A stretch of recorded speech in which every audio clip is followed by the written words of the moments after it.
I stood there with my 12-gauge shotgun aimed at the sky, Karen Walsh screaming about federal law, and a flaming drone crashing into my barn, all because the HOA thought they could seize my ranch for their fancy wind turbines. What they didn't know was that my great-grandfather had set a trap a century ago, and it was about to blow up in their faces. You're probably wondering how this could even happen legally and how Karen didn't see it coming. That's the beauty of it didn't. Like most self-righteous suburban overlords armed with internet law and HOA bylaws, she figured anyone beyond her gated utopia was just a hick with a gun and a cow named Bessie. Half-trimmy shotguns named Mabel, and I haven't had a cow named Bessie since the 90s. What I do have is 140 acres of legally fortified, cleverly defended, and wildly underestimated family land and plenty of time. It started 3 weeks before that drone took a fiery dive into my siding, sparking a barn fire that me and my cousin Ethan fought for 2 hours with soaked grain sacks. That morning, I'd spotted guys in safety vests near the eastern fence while on my ATV. "What's this?" I asked. One grinned like I'd offered him a cookie. "Prepping the install site for the wind turbine expansion, sir. Done in a week or two." "Expansion for what?" He checked his clipboard. "HOA Wind Energy Grid. New Green Initiative." I stared at him, then at the orange markers and pink flags 20 feet onto my land, fluttering like they belonged. "Too early to lose it." I nodded, said I'd be back, and sped to the HOA office. I don't live in the HOA. My ranch borders Pineview Estates, a sprawl of cookie-cutter homes with 2-car garages and identical lawn ornaments, obsessed with sameness so much it'd make a rave look like a free-for-all. Their charter, formed a decade ago well after I inherited the ranch, had tried nibbling at my land before. Border disputes, historical variances, but I shut it down with posts and paperwork. This was bolder.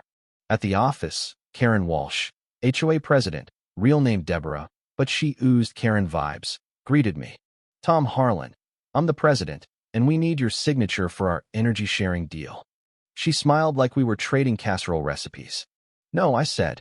She blinked. "No, you're not putting anything on my land." "No, you didn't ask." "No, I'm not signing." Her smile soured. "Mr. Harlan, you don't grasp the opportunity. Sustainable energy for the community." "My barn's not your community," I shot back. She inhaled slowly, like a TV lawyer about to drop a zinger. "The board voted. We can use adjacent unzoned land for community benefit. You'll hardly notice." "Funny," I said. "I didn't notice it was yours." Then came emails, flyers, a glossy pamphlet with my eastern field photoshopped under wind turbines, mailed to every Pineview house, and posted on their private Facebook group. Guess who wasn't invited? They held info sessions, snapping selfies by my hayfield, dubbed Future Wind Zone. I laughed until trucks rolled in with cement posts, wiring, and junction boxes inside my fence. I sent a cease and desist through my lawyer, Ruth, 73, with a penchant for paisley scarves, who once sued the county over a speed bump. Karen ignored it. Instead, she flew a drone over my ranch daily, hovering by barns, pens, even windows. I checked their Facebook via a dummy account. Karen posted about monitoring encroachments and safety hazards, video in progress. That buzzing spy had to go. So there I was, Mabel skyward, drone 20 feet above my driveway, Karen filming from her side, yelling about airspace. I waved, grinned, and blasted it. Sparks, spin, crash into the barn. Flames. She screamed like I'd shot her dog. I strolled to my porch, Wednesday as usual. She called the FAA. I called Ruth. Here's the twist. Her drone broke 3 state privacy laws, flew over protected livestock zones, and dipped below 50 feet for days. I had footage, timestamps, and a ticked-off llama named Gizmo as proof. The FAA didn't care about me. They asked for my clips, then told me Karen faced an investigation for violations. Her pristine HOA record? Stained. Things heated up post-drone. After Karen's meltdown, I trekked to the ranch's east end, past the creek where markers first appeared. Granddad always said, "If they try to steal, check the iron." I thought he meant a rifle. Wrong. An hour with a metal detector unearthed a rusted plaque anchored in stone. Brushing off mud, I read it and realized Karen hadn't just crossed a Lanesh-tripped a century-old legal bomb. Dated 1923, the cast-iron plaque was a covenant, etched deep.